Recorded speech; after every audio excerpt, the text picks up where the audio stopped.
Grime Time. In the company of Britain's most compelling commentator, Darren Grimes, director of Reasoned UK, a popular Conservative channel. Hi, Darren.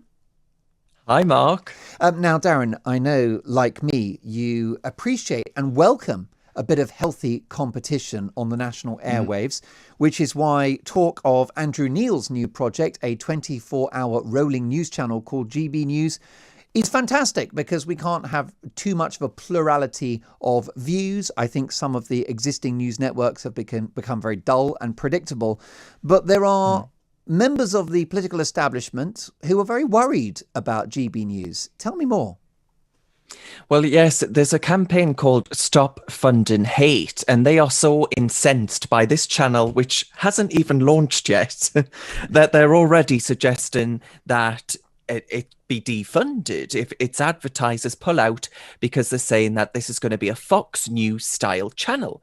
Well, how on earth could they possibly know that, for one? And secondly, it would be impossible to have a partisan channel to that degree in this country because of Ofcom rules, the broadcaster that regulates the channels like GB News. Although I dare say it's a mystery to me, Mark, how the likes of Channel 4 News gets away with it, mind. But I'd suggest that these people at Stop Funding Hate go out for a long walk, because it looks like they need to take a major chill pill. It hasn't launched yet. Make up your minds when it has.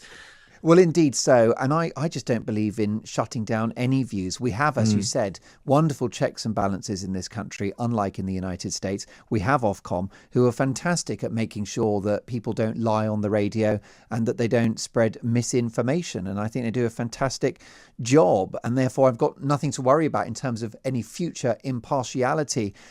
Who are Stop Funding Hate? I mean, do we know the people behind this?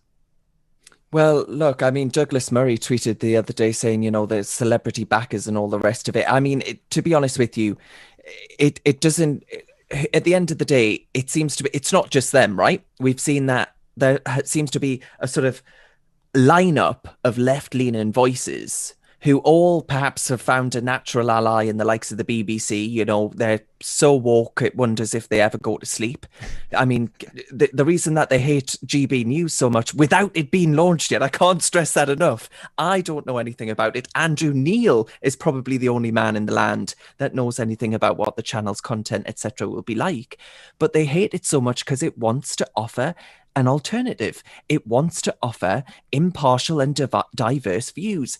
And the fear that the sort of arrogant, kale-munching Islantonians seem to confident in their sort of liberal left assumptions that they must be shared with by every sensible person in this country, up and down, all four constituent parts of it, that they are so incensed that anyone would dare think that they could offer an alternative. And it has got me thinking at the end of the day, why is it they're so desperate to silence them? And the reaction to it really does remind me, it sort of harks back to the response to Brexit, this idea that the plebs don't know what's right for them, Mark. Yeah. We need our liberal betters to tell us what's good news to consume or what to vote for. And perhaps that's why they're so clearly scared of GB News being a hit from the off. Well, I take my lead from Fleet Street, actually, Darren, because I think we have the best press in the world. And I love the fact that we have The Guardian on the left and I guess The Telegraph on the right. And there will be times when I'm reading The Guardian and I'll agree with some of it, disagree with others. I think they've been a bit hysterical about COVID and a bit negative about Brexit. And then I'll read The Telegraph. And I'm glad that both of those publications exist, because that is an ecosystem in which free speech is to the fore. And it just worries me that there are organised groups of quite powerful people who are trying to stop free speech on the national airwaves. Yeah, exactly. I mean, one of the voices was Jolyon Maugham QC, a member of the Queen's Council, you know, and at the end of the day, if these people are so confident, Mark, if they are absolutely certain that there isn't a market for GB News, that no one wants to listen to an alternative news channel, then why are they so hell-bent on pressuring advertisers to ditch it before it's even launched? You know, these people are the sort of people that wax lyrical about diversity, yet they seek to extinguish the diversity of thought. And God forbid our cultural and media elites should permit us to think differently to them on TV, Mark.